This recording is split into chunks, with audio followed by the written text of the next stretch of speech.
Here we go. I am Mr. Bishop, the guy popping out of the apple right there. This is our first video for Chapter 2. So this is Chapter 2, Day 1. We're talking about matrices. And in particular, we're going to talk about matrix algebra. So what is a matrix and what can you do with a matrix? And sort of some elementary operations. So let's start with what is a matrix? Well, it's a way to arrange numbers. So a matrix is a rectangular arrangement of numbers inside brackets, these guys.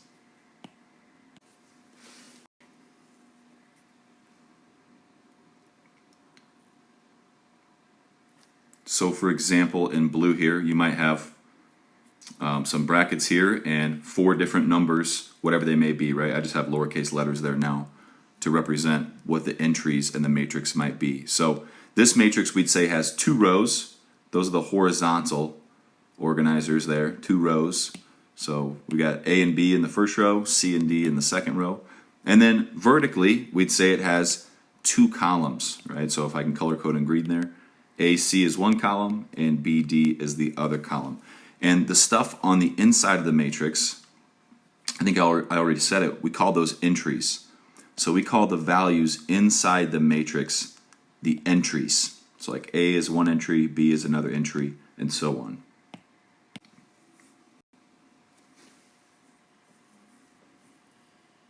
So we've got some basic terminology there.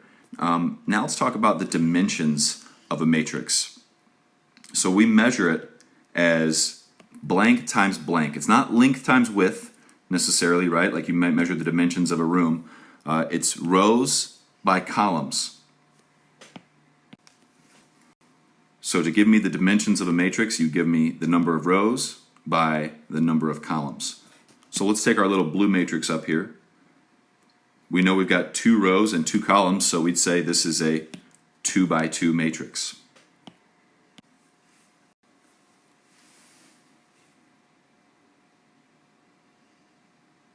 So that's really all a matrix is it's a placeholder, it's a way to arrange numbers, probably most often used by calculators and computers, right, to handle a lot of organized data and values.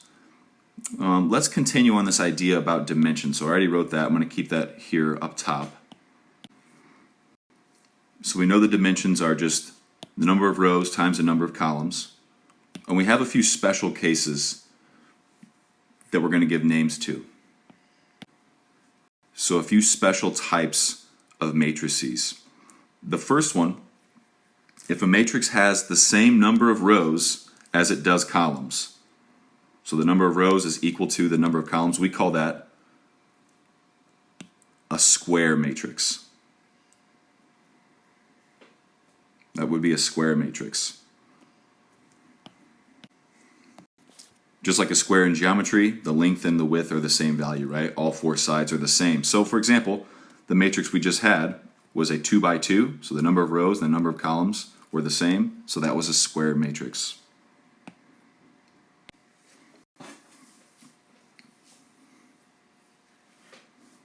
Our next special case. If a matrix is composed of only one single row, it just has one row, we call that a row matrix. Really creative, I know. Very creative name. If it's just composed of one single row, so maybe something like this. All 4 entries are just in a row. That's called a row matrix.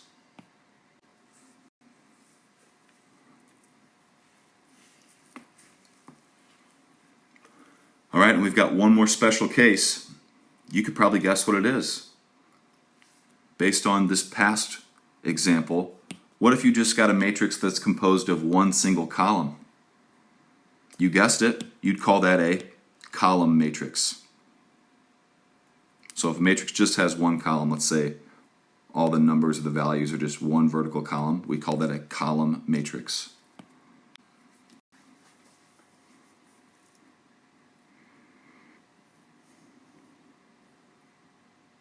Okay, so let's take a look at a few examples and talk about the dimensions of these matrices. That's the plural of matrix, by the way.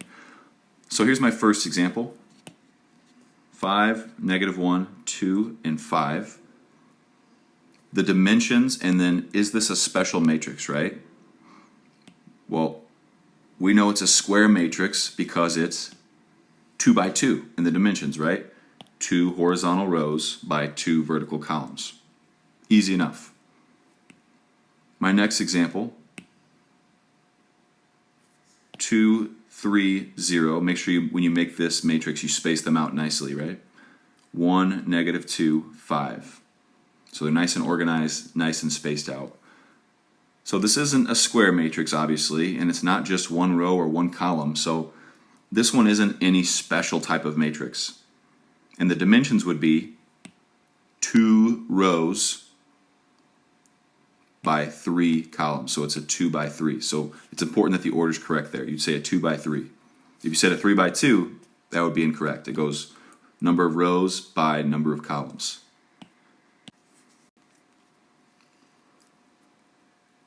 All right, my next example here, 1, 0, 4. There's only 3 entries, and it's just one row, so you know it's a row matrix.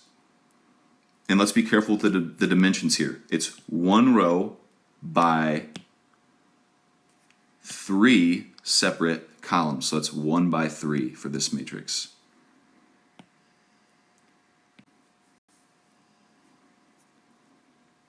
Okay, let's do another one.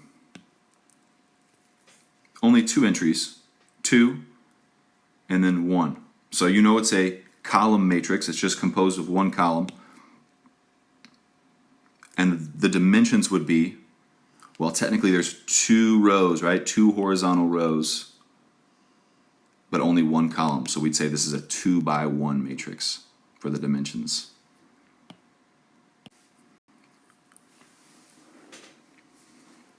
Okay, easy enough so far. Let's do one more. A matrix with just one single entry. So if you think about what special cases this might fit, technically the number of rows is equal to the number of columns, so this is indeed a square matrix. But it also only has 1 row and only 1 column. So you could also quantify it as a row matrix or a column matrix. It meets the criteria for all 3 because the dimensions of this matrix would just be a 1 by 1.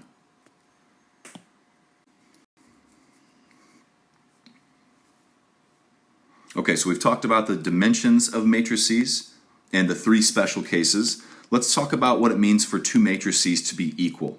So the equality of matrices with a little equal sign there. Well, there's 2 criteria that have to be met for 2 matrices to be equal. The first thing is they must have the exact same dimension. So whatever their dimensions, rows by columns, has to be the exact same. And then the only other criteria is that all the corresponding entries must be the same. Those are the only 2 items that need to be met for matrices to be equal.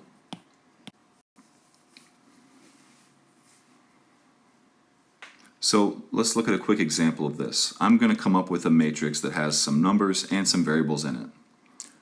So if this matrix, P, Q, 1, and 0, so I've got 2 variables there and 2 just numerical values. If this matrix equals this matrix, 2, 4, n, and 0, then what are the values for P, Q, and n? So if these 2 matrices are indeed equal, well, we know they have the same dimension, that's taken care of. We know all corresponding entries must be the same. So, for example, whatever's in the first spot on this matrix better equal what's in the first spot over here. So P, Q, and N. Well, for P, we know it corresponds to the number 2 on the other matrix, so P is 2. Q corresponds with the number 4 on the second matrix there, so Q is equal to 4. And N over here in the second matrix, that corresponds with the 1 from the first matrix.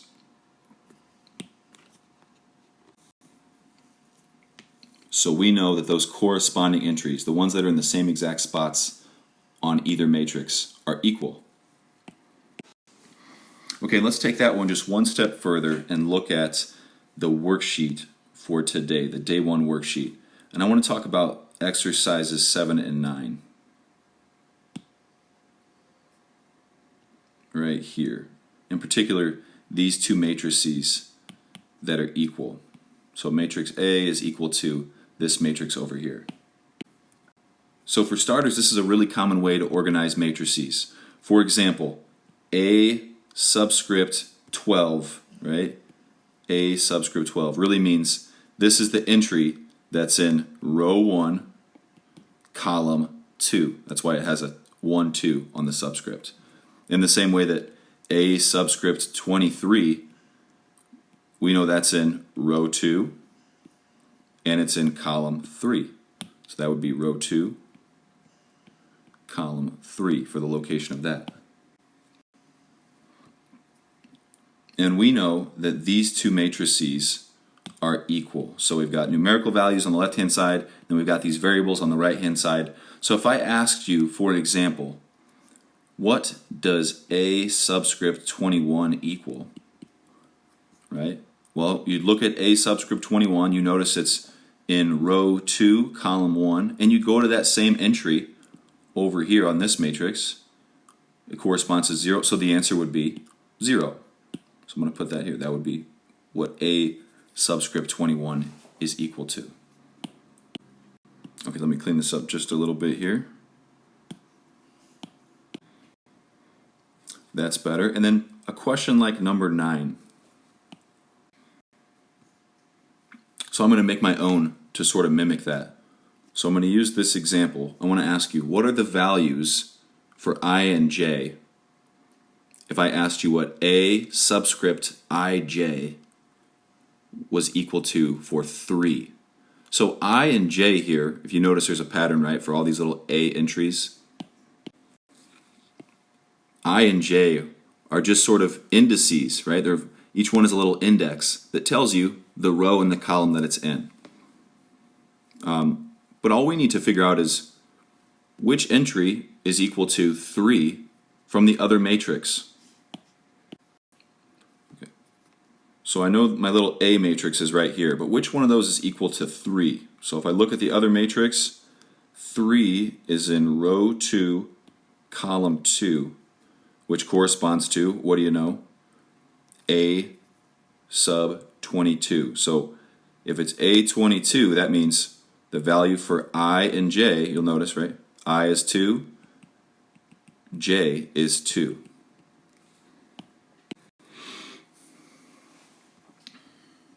Okay, that should give you enough background to answer number 7 and number 9 on your own. Let's get back to the algebra component for these matrices. So how do you add or subtract matrices together? Well, the first point I want to make is you must have the exact same dimensions if you want to add or subtract matrices together. The other point I have to make is you just need to add or subtract the corresponding entries to get your answer. So let's see what that looks like. I'm going to come up with two matrices here. Matrix A is going to be a 2 by 3 matrix. 23, 16, 10, 7, 9, 11. Make sure those are spaced out nicely and within those brackets. And matrix B is also going to be a 2 by 3 matrix. 18, 12, 9, 14, 6, 8. Spaced out nicely and within the brackets. So I'm going to use these two matrices for a quick example then. Add matrix A plus matrix B.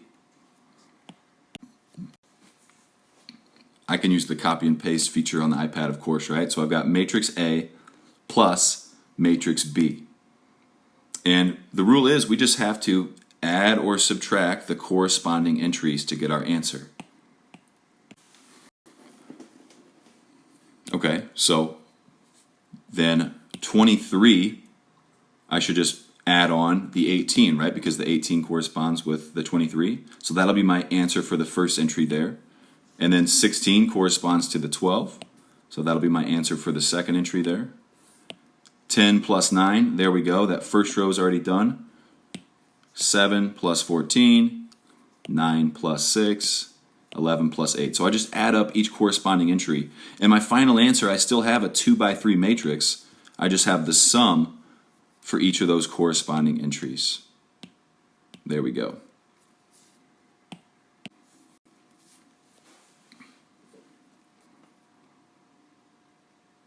Okay, another example about adding or subtracting. A 2 by 2 matrix plus a matrix that's 2 by 1. What would you get when you add those together?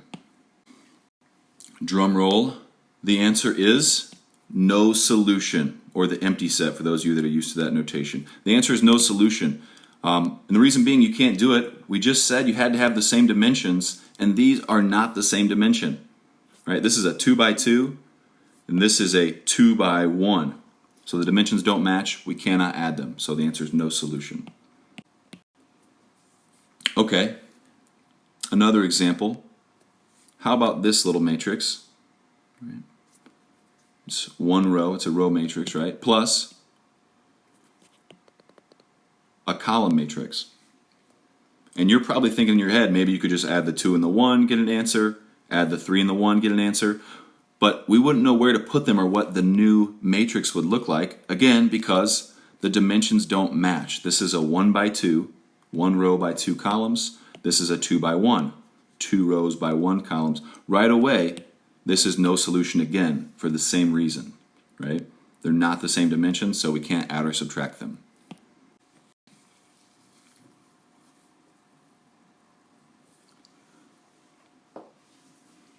Okay, and then the last little bit of algebra for today, we're going to talk about scalar multiplication.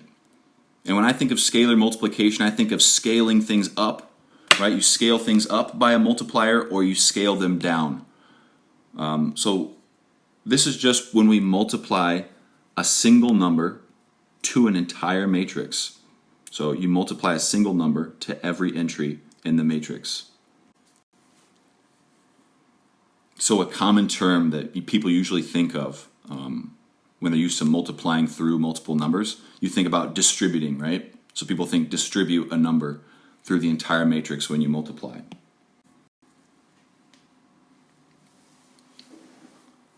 So let's look at an example of scalar multiplication. I'm going to start off with just a 2 by 3 matrix that I came up with. Nothing fancy or special about it at this point.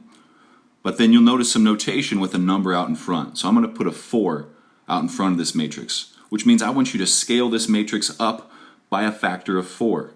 Or a fancy way to say, multiply through each and every number in there by 4. So our new matrix, we have 4 times 3, 12.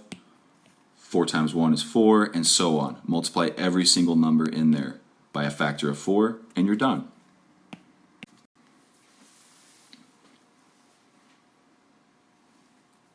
Okay, let's look at one more of those.